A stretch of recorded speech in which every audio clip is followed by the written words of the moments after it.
Hello guys, নতুন যারা বিদেশে যাওয়ার চিন্তা ভাবনা করছেন তাদের জন্য আমার এই ভিডিওটা।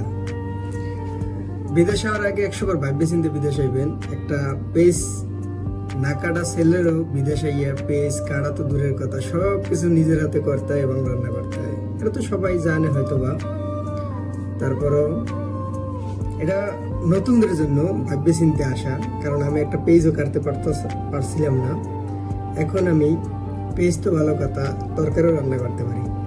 তার ভিতরে কালকে ডিউটি আছে, এখন রান্নাও কালকে। এমনকি কালকে রান্না করার জন্য সব কিছু আজকে কুটিয়া কাটিয়া রাখতে আছি। এই যে দেখেন, রসুন, পেঁয়াজ সব কিছু কেটে রাখছি।